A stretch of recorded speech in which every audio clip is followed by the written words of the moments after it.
Juzi Jumapili nilipatwa na jambo moja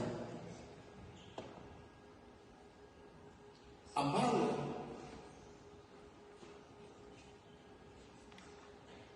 sikuweza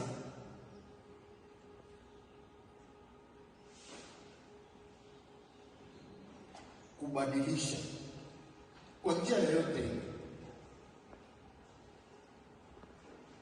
Kama mnavyofahamu, mimi niko pale hospitali Machani,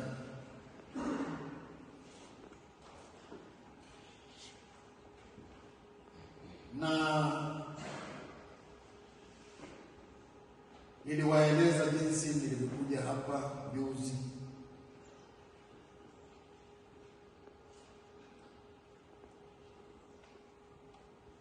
Leo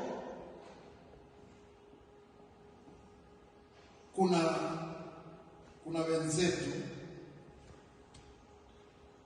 wameondoka katika dhehebu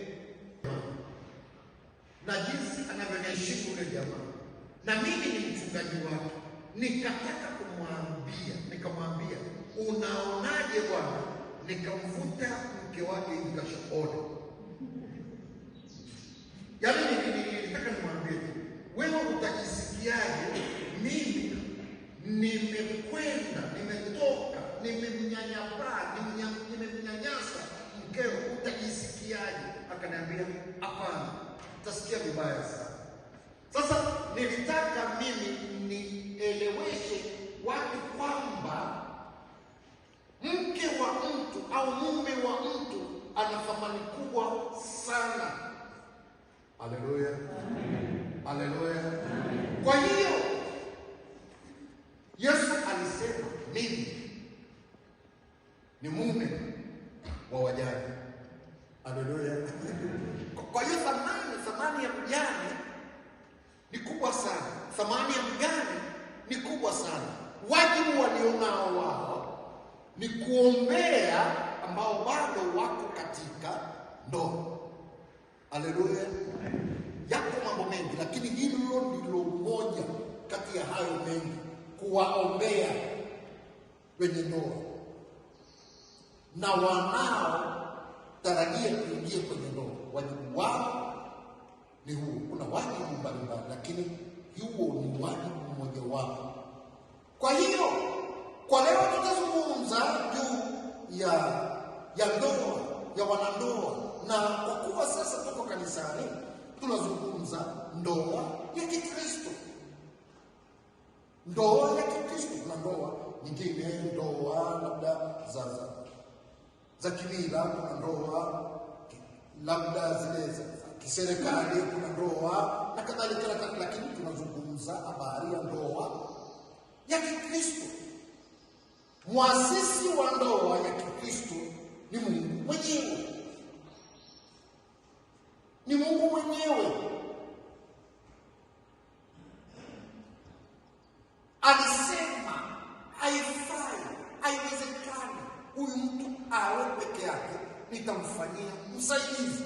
Nitakuja hapa. Na ili aseme nitamfanyia msaidizi tena wa kufanana naye,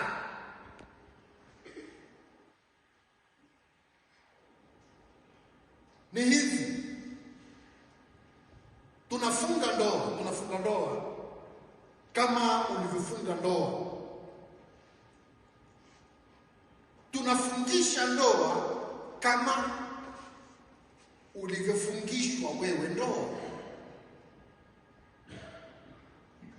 Ndoa kisheria ni muunganiko wa watu wawili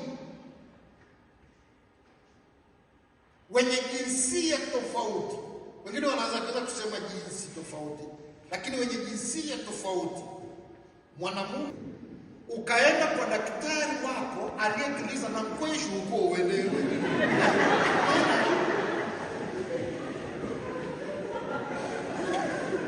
Na yule baba na watoto wake, Mungu awabariki, kwa sababu ameweza umeweza kutuliza kichaa chako mpaka leo.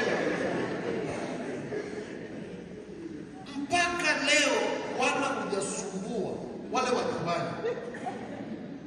Merona kuikebura ya wende. Na nataka usiondoke hapa bado, unaendelea.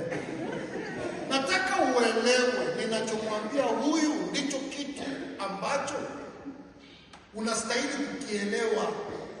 Kilichosababisha ukaondoka nyumbani kwa wazazi wako, tena ukawakataa kabisa, ni kichaa.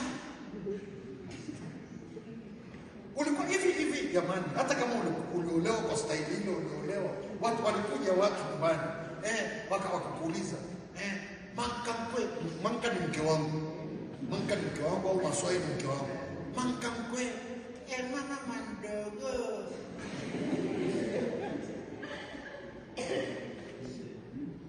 Mashangazi. Wakati huo umekuja kukusalimia. Hauko tena na nguo, si umefungiwa kanga bwana? Umefungiwa kanga na wengine wamefunga kitenge. Alafu huko kwingine ni mali ya serikali. Ukitoa ile kitenge hivi, unamkuta akiwa mbereto. Muziki ndio shikeze hao. Akiwa zero, hakuna kitu yoyote. Mkokonoka kwa unajua tena kwa roho nyeupe. Mkomea. Sasa niko kwenye ile pointi yangu moja ambayo nimesema ni lazima hakuna mjadala, tendo la ndoa lifanyike. Ni lazima tujamiane, mke na mume. Hiyo ni lazima, hakuna mjadala. Kama haifanyiki ni kosa, na utakiwi, utakuja hapo baadaye, utakiwi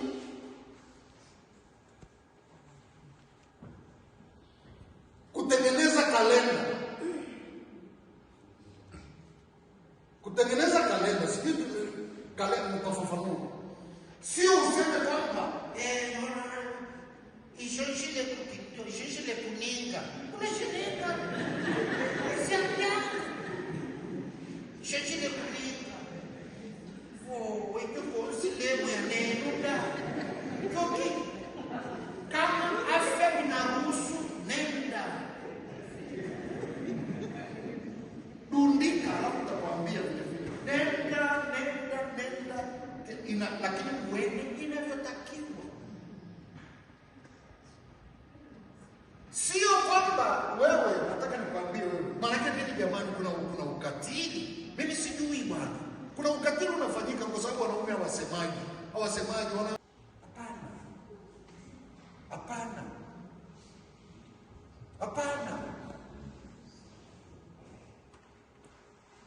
Unadhifu wanasema. Uwe nadhifu.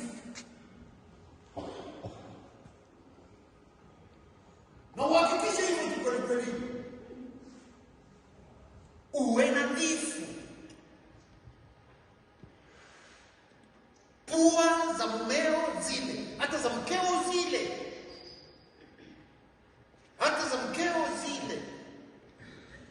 Chakula.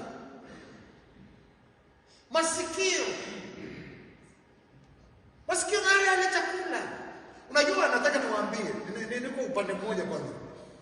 Moja ya mambo yanayosumbua wanaume. Mwanaume bwana. Yuko kimya sana. Kimya cha mumeo usije ukakipuuza. Wala usije ukamdharau kwa sababu ya kimya chake. Ndivyo walivyo. Tuko hivyo. Chunga kiberere.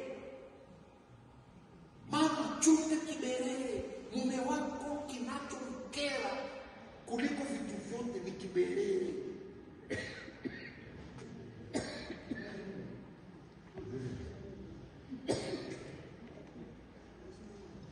Asikie mambo mazuri kutoka kwako.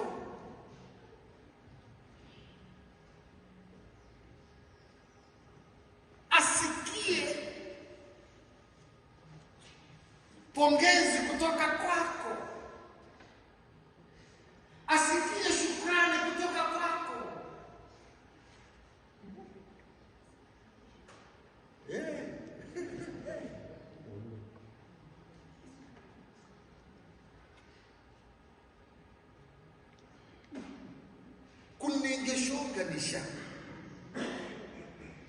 kuningeshonganisha na ure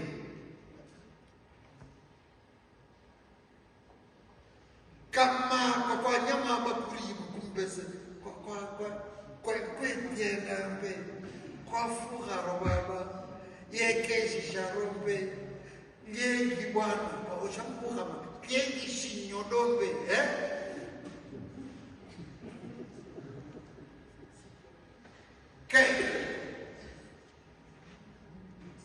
masikio na mikono pia. Mikono iendeshe gari vizuri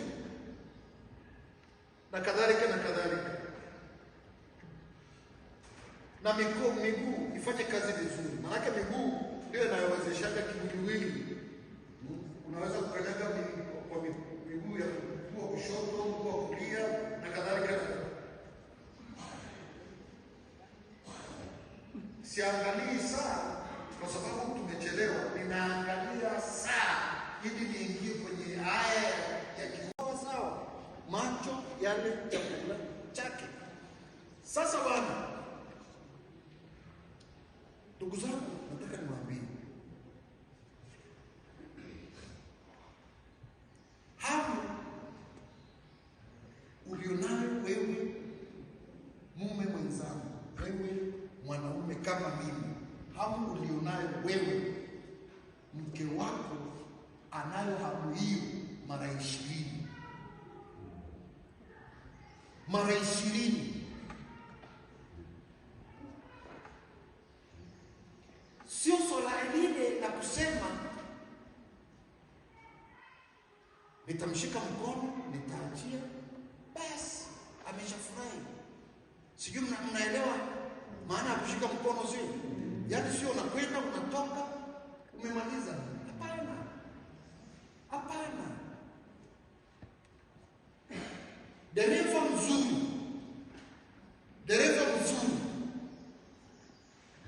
anaingia kwenye gari, akishaingia kwenye gari, si amefungua mlango akaingia, sio anakaa, anafungua mlango, anaangalia mazingira ya pale ndani. Lakini kabla ya kitu chochote, anaangalia mvunguni mwa gari, anaangalia tairi zake za gari yake kila mahali, na anaangalia mvunguni usikute kama kuna mbwa amelala huko chini au kitu cha namna hiyo. Sasa anaingia. Akishaingia, anafungua boneti ya gari yake. Je, oili iko sawa sawa? Maji yako sawa sawa? Na vifaa vingine sawa sawa? Anafunga boneti, anaingia kwenye gari, ndo anakaa. Akishakaa, anaweka gari free. Akiweka gari yake free, kama ni hizi tunazotumia za nyegia, akishaweka free, hata kama ni automatic, ikiwa kwenye parking, akishaingia anafungua, anaweka switch on. Sio anastart gari, anaweka on, anaangalia kwenye dashboard. Taa zote zinawaka zikimuonyesha hii inaonyesha hiki inaonyesha hiki, sawa sawa kabisa. Baada ya kuhakikisha zote ziko sawa sawa, ndipo anawasha gari. Akiwasha gari, hakanyagi mafuta, anaacha gari ikinguruma, ili yani gari ipandishe oil. Vijana wa siku hizi wanasema kunyegesha, ipandishe oil sawa sawa. Ikishapandisha oil sawa sawa, ndipo anakanyaga mafuta